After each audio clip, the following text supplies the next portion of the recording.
out-of-the-way part of rural Virginia, an annual 3-day event brings people from far and wide for free medical care they urgently need.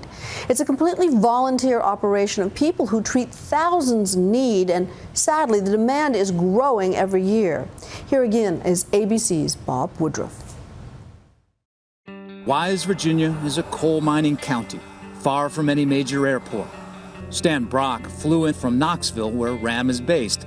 Sen Pine Airport, 10 miles. RAM has done just over 700 expeditions, as Brock calls the clinics, since 1985. This idea came to him when he was injured on a cattle ranch in the Amazon, 26 days on foot from the nearest doctor.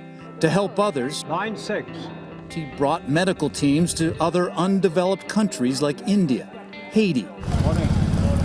But what Brock quickly learned was that there was desperation in the U.S. as well, especially in places like Wise, where jobs have disappeared and few doctors hang their shingles. It's their sort of one-time opportunity that they know they can afford to get the care that they need. The Wise Clinic is one of the largest that they do here in the United States, serving some 2,500 people. And on the second morning, hundreds again line up in the pre-dawn darkness for a chance to see a doctor. So the first thing we're going to do is bring in the people that were left over and waited here for what, some of them 24 hours or more. Good morning, folks. Among the hundreds streaming in, the Ramoses, who have now waited more than 24 hours. Only thing we got done was standing in line, paperwork done, and we got our bands. But suddenly this man is moved to the front of the line. Robert Ellis has walked 15 miles through the night, walking stick in hand to get here. I had a ride, but I didn't have enough gas to put in my truck to get here, so I told the old lady I'd just walk. Even though his son just returned the day before from serving in Afghanistan, Ellis knew he had to come to Wise. I really need my teeth fixed. They're really bad, and my hearing, I don't know which one's worse.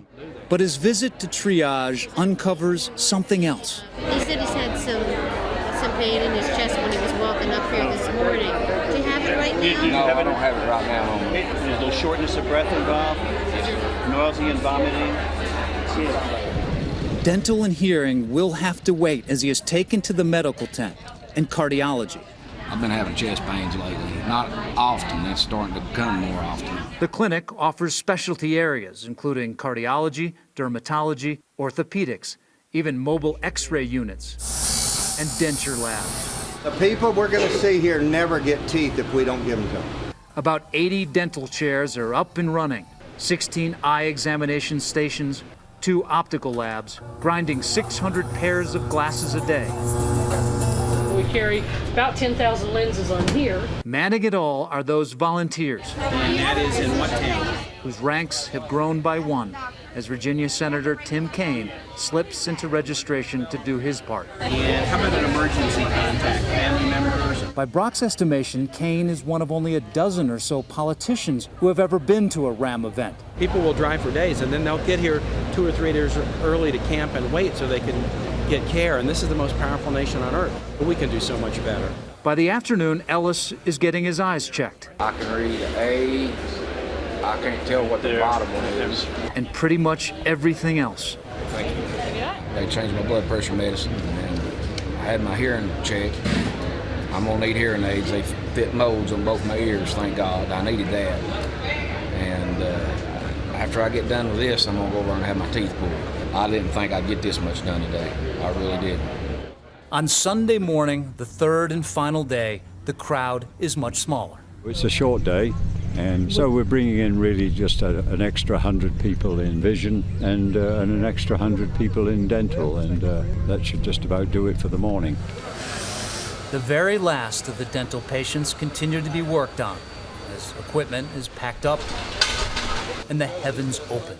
We don't need to be doing this in the world's richest country. I would rather be back in Haiti and India and Africa and where this organization began in the Amazon than doing it here in the world's richest country. But I don't see this ending anytime soon. The numbers from the weekend support the claim. Some 1,200 dental patients have been seen, 4,000 teeth pulled, 900 pairs of glasses provided. In total, over $2 million worth of health care provided all free of charge. It doesn't matter where you go in the United States, you're going to find these huge numbers of people that either don't have access to care because it's an underserved area, or in most cases, they simply can't afford to go to the dentist. They can't afford to go to the eye doctor. And so they're going to be relying on the kind of services that we provide. For Nightline, I'm Bob Woodruff in Wise, Virginia. What a remarkable effort. Our thanks to Bob Woodruff. For more about remote area medical, visit our website at abcnews.com/nightline.